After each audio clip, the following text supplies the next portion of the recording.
they sell, and any appliances that you own. ABC Fredericks Appliance is located in Bellevue, right over the railroad tracks. Call 352-629-5181. That's 352-629-5181. That's 352-629-5181. ABC Fredericks Appliance. Ocala's information station, 1370 WOCA. Ocala.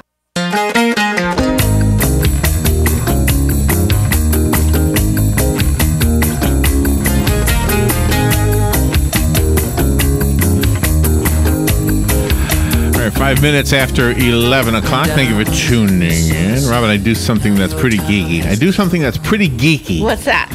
Well, should I tell you or should I be embarrassed by this?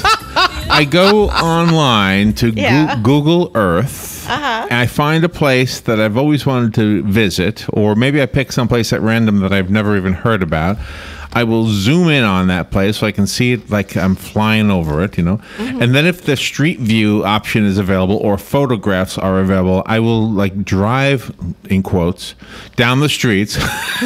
I'm not really driving down the streets, but I will visit that town, again, in quotes, because I'm not really visiting the town. And so I've done this with a few places, and then I know that's a very geeky and it's almost embarrassing, but it's kind of like a pastime for me, and I don't do it that often. I don't need rehabilitation. But I wanted to tell you this, that I reminded myself, actually, of a conversation I had with a lady years ago. And, of course, this was before the internet, and she was not, when she was a child, she was not a rich child. She, in fact, was relatively poor. And yet every summer, she'd come back from her summer vacation, and she would listen to her friends talking about where they traveled to. And she would say, well, I didn't go anywhere, but I did go to Paris, and I did go to London. And what do you mean you didn't go anywhere, but you did go to those places? Well, I went to the library, and I read about them. So I just always have loved the idea that we can do things vicariously through other people, and our next guest has done that. I've never been to Istanbul, but I felt like I was there. When I read the book Deadline Istanbul, I almost wish there wasn't a murder.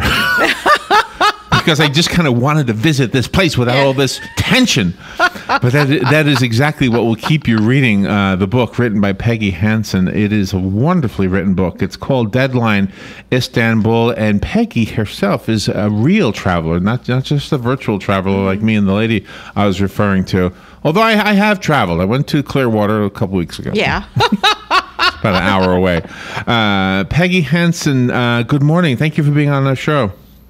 Good morning, Larry. I look forward to talking to you. Now, where are you right now? I'm in McLean, Virginia, just outside Washington, D.C. McLean. Just got back from Egypt. From Egypt.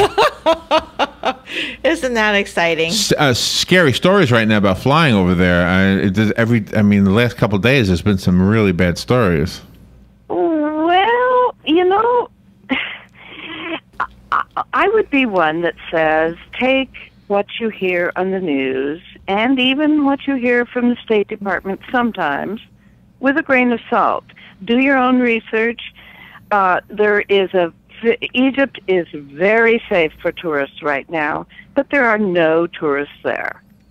And there are no tourists there because they think, Middle East, it's all blowing up. Yeah. Well, and Egypt was. 3 years ago, the Arab Spring started there. And honestly, I can't tell you. I just spent 3 weeks there. Did all kinds of wandering around by myself as a woman. Absolutely lovely reception by everybody. Really? Oh, man. I'm telling you, you're missing out if you do not go to Egypt. You're a fun lady, aren't you? I'm looking at your picture. You've got a fun face. All right. So before I use your time talking about things that are about travel, I want to make sure we talk about the book. My notes say that you are with us only till 11:15. We take a break at that point. We're not there yet, but will you be able to stay longer? Can I? Oh, sure. Oh, sure. I can hijack you. I'll stay as long as you can hijack me. Okay, good. Yes, you can hijack Good, me, because I want to relax. I want to have a relax. I sense that this is going to be a good conversation, and I want to do it in a relaxed way. But I don't want to be unfair to your book, obviously. So this is good. Good. Oh. We can stretch out a little bit now. Yeah, I like it. No, we can stretch it out. And, All right, good. I love it that you're a geek. Really? It takes a geek Really? to truly want to go to places like Yemen. I won't count Istanbul, but yes, Yemen. That takes a geek. Mm-hmm. All right, so you're a geek. Do you know who? Let's see. Do you know who? Oh gosh, what's that guy's name? Rudy Maxa. Do you know who Rudy Maxa is? No. Okay, it sounds like a no. No. Well, he's a radio. Sorry. He's a radio host, but he did these. He's like the savvy traveler or something like that. Mm-hmm. So he has these videos online where you can watch him visit places, and he's very geeky. Oh yeah. Yeah. Oh yeah. Yeah, he's not Anthony Bourdain. Anthony Bourdain is cool. I think in a way, geekhood involves being open to ideas that you might not think you were even interested in. But you're not a geek because you wrote this murder mystery. So.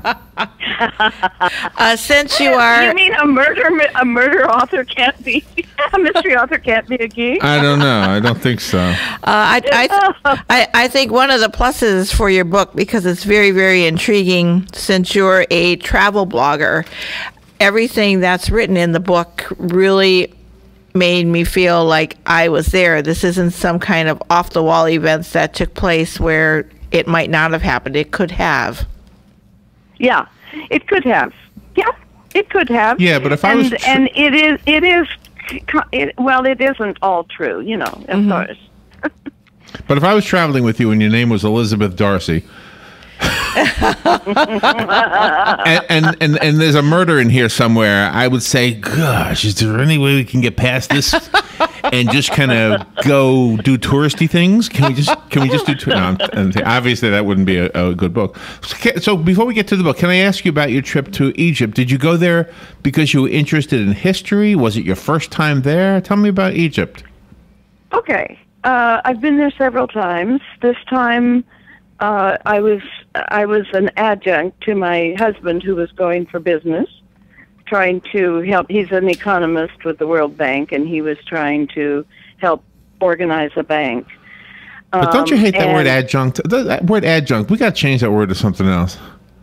That's a really good question.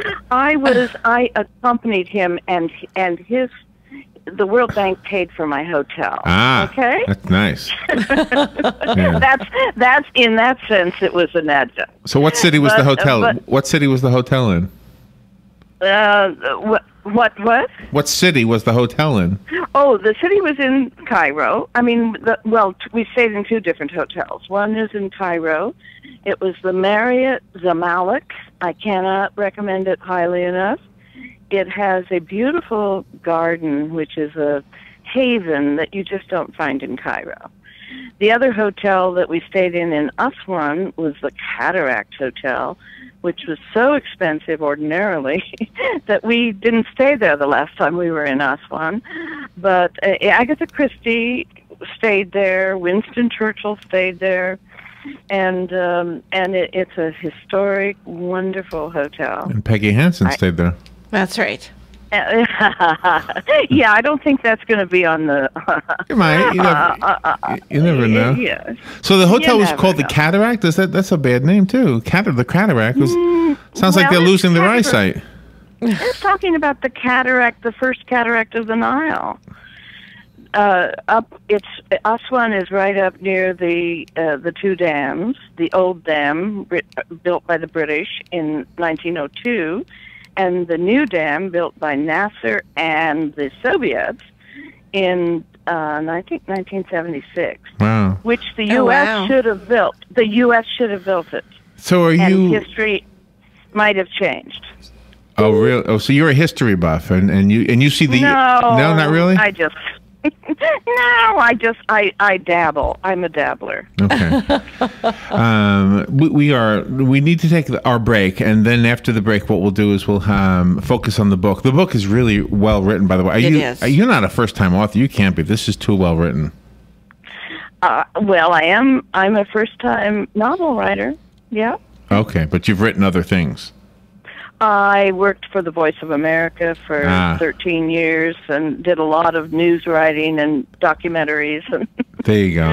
Yes, I've done a lot. Which is why this feels real. That's why this feels real. All right, let's take that break, and we'll be right back with Peggy Hanson to speak about her book, Deadline Istanbul. The weather is brought to you by myfwc.com. Safe boating is no accident. Sun mixed with clouds today. A couple of drenching thunderstorms around during the afternoon hours.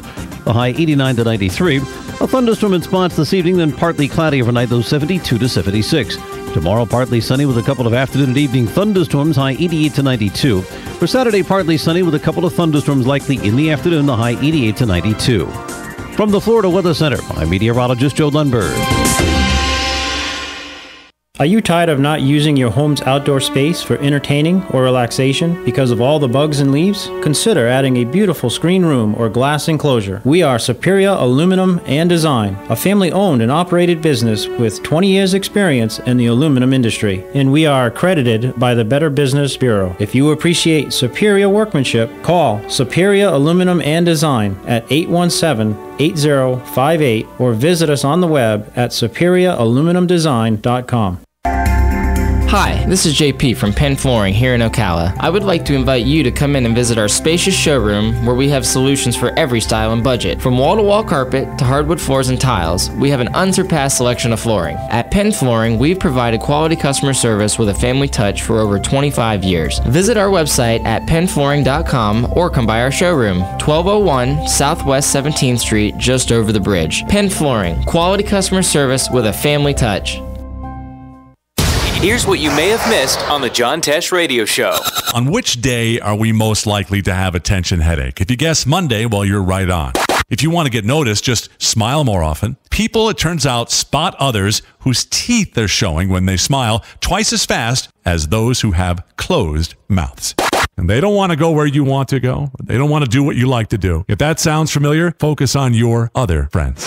Intelligence for your life on the John Tesh Radio Show. Don't miss this stuff. Hi, I'm Leah Caruso with Strive Rehabilitation, inviting you to join me Thursday at 11 a.m. for Health Matters. Ocala Health and Strive have teamed up to bring you the latest information on good health services available to you right here at home. This vital information will help you make informed decisions about your health. So don't forget to join me here at 11 a.m. Thursday. It's news you can use from Ocala Health, Strive, and your friends here at WOCA. Your home is safe, or is it? AA Lock, Dock, and Security. The name has been a staple in Ocala since 1985. Do you have the right equipment in place to have peace of mind when you are at home or away? AA Lock, Dock, and Security has the right people to install and monitor your home or business. Call today for a free on-site security analysis. Call 867-1965. AA Lock, Dock, and Security, 219 Northwest 10th Street, 867-1965. All right, thank you. 18 minutes after 11 o'clock. All right, let's get to the nitty-gritty. Peggy Hanson is on the phone with us. Her book is called Deadline Istanbul, a mystery novel in the Elizabeth Darcy series, and we really haven't been fair to the book yet because Peggy has got this amazing she travels, and that fascinates. Peggy, you're speaking to two people who sit in the studio every day. Well, I wish I could take you with me. Do you really? What would we do? Yeah, I really do. As a matter of fact, I do take groups to Turkey. Why Turkey? Because I was a Peace Corps volunteer there originally back in my youth, and learned Turkish, and then I went back for another 6 years and improved my Turkish, and I simply love the country. Wow! And what would you take us to if we went to Turkey? Oh, we would start with Istanbul, and then we would go down along the Aegean coast. We would go to Troy. We would go to Pergamum. We would go through Izmir. Pergamum sounds too much like purgatory. I don't know if I want to go there. No, come on. Check your history. There are more ancient Greek cities in Turkey than there are in Greece. Is that right?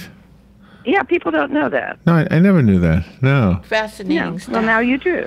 The only thing I really know about turkey is it tastes good the next day on a sandwich. All right. So the Turkish food is fantastic. But anyway, go ahead. So now this is actually, I asked you if this was your first book. I didn't think it was, but you obviously have a background as a writer, so that's why your main character is a journalist, right? Am I right about that, or am I wrong? Absolutely right. Yes, I was a journalist with Voice of America, and I was an international journalist with Voice of America, so I've done travel like this. Oh, okay.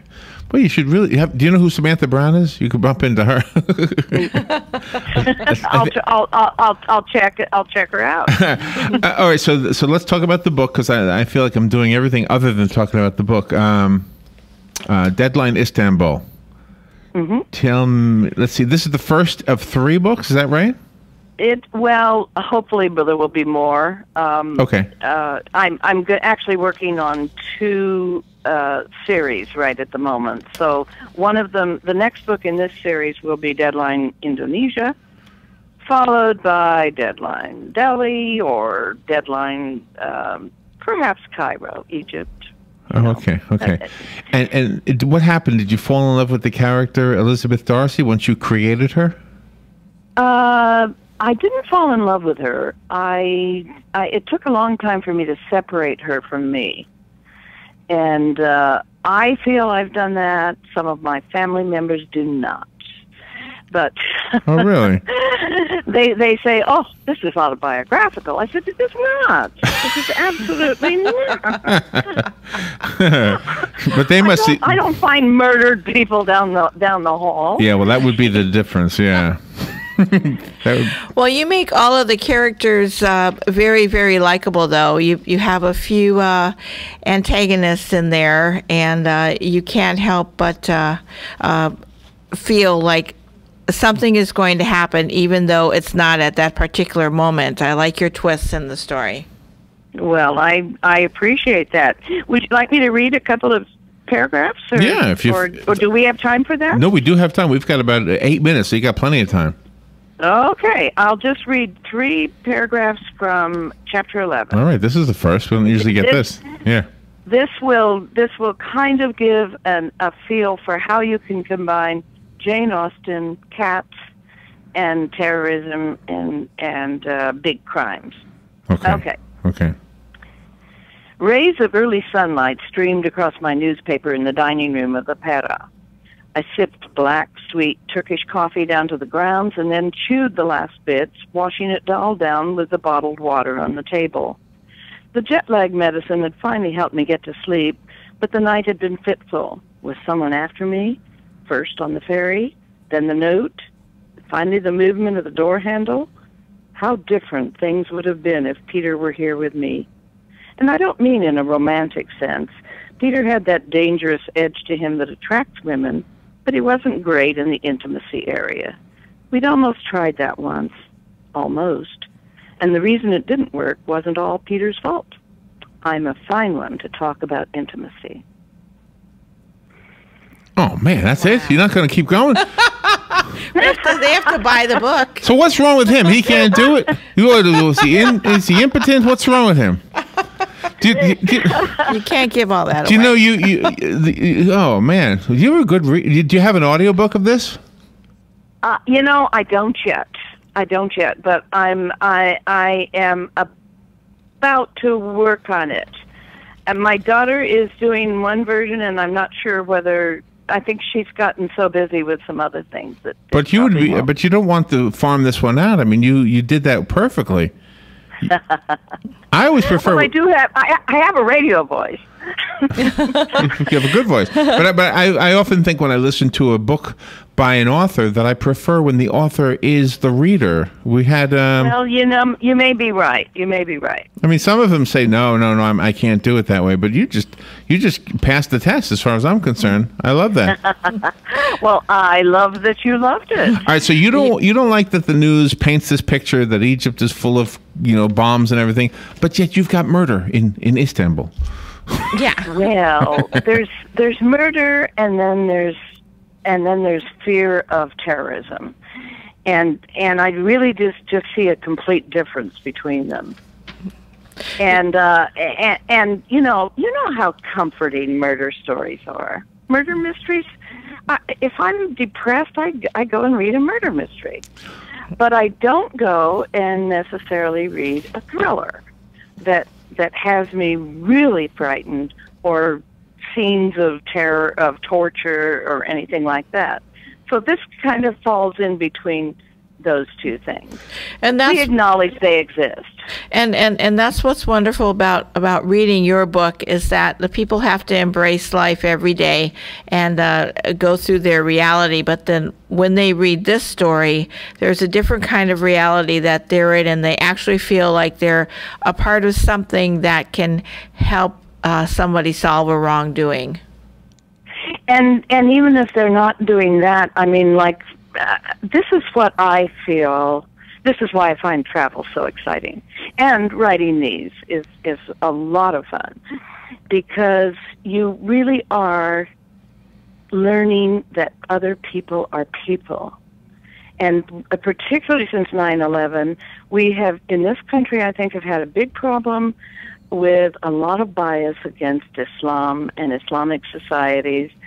And it's not, it's an unfair brush. Yes, absolutely. A paintbrush. It's not, those aren't the people.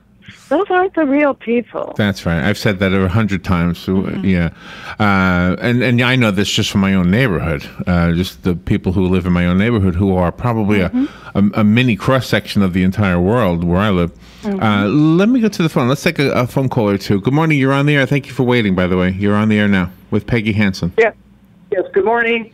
Say, Peggy, do you know if the Orient Express still runs from Paris to Istanbul? I think I have done some research on it, because my next book actually is going to be called Unholy Death on the Orient Express, and is going to star my great Aunt Mary, who took the Orient Express in 1888 to the Balkans. Oh wow! But I believe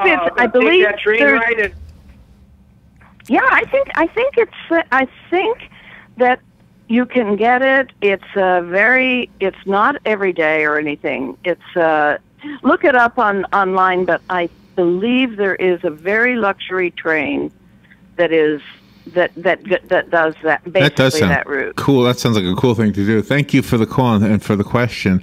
So if I was the guy in those chapters those paragraphs that you just read, I would say, hey, wait. I'm not that bad. Give me a second chance.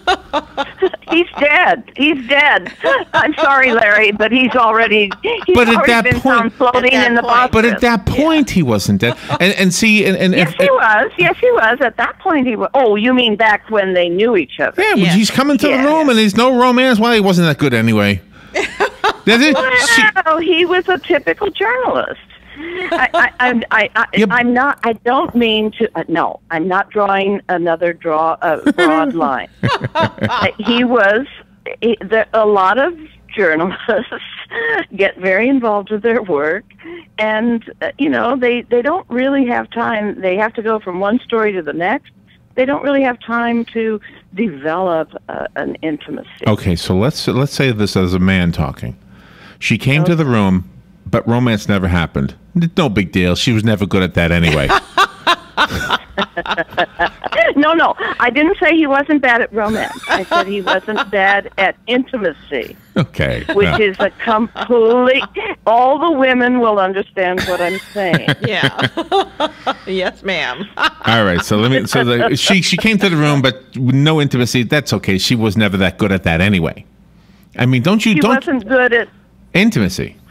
If you switched, she wasn't fantastic at sticking with one thing and turning it into something deep and wonderful. I'm just feeling a little uncomfortable with the guy. He could have had a second chance if he didn't die. I think. I think he actually would have had a second chance if he hadn't been found dead. No, you're a fun interview, Peggy. My goodness, you're welcome back. You've got more books coming, so please keep us on the list of radio stations to visit with. Will do. And always book yourself for a half hour. Don't do the 15-minute thing because I love speaking to you. Oh goodness, there's the music. I love speaking to you both. You're both wonderful. I have a copy of Deadline Istanbul. I will give it away if you call me and ask for it. 622-WOCA. Peggy Hanson author.com. Is that the right website, Peggy? That's correct. Go buy the book. Is it on Amazon? Correct. Amazon? It's on Amazon, it's on iBook, and it's on Kindle. All right, I've got a caller wanting the book. Good morning. You've come pick it up. It'll be at the station, okay? Okay, will do. All right, thank you. We'll be right back. Okay. Fox News Radio, I'm Lillian Wu. There's now confirmation of the fate of the plane which disappeared from radar over northwestern Africa. According to the French Ministry of Defense, 2 French fighter jets have located the plane in Gao, Mali, and they say it crashed. No word if there were any survivors among the 116 people on board. A week after the Malaysian airliner was brought down over Ukraine, more remains of victims are heading for the Netherlands. There, they'll be identified using a range of methods, including dental records and DNA techniques if needs be. US intelligence believes the plane was shot down by a missile fired by pro-Russian rebels. Fox Radio Simon Owen, Moscow pushing back. Russia's deputy defense minister today brushing that off, saying if the US can prove that suggestion, it should make the evidence public. And new home sales plummeting in June. Fox News, we report, you decide.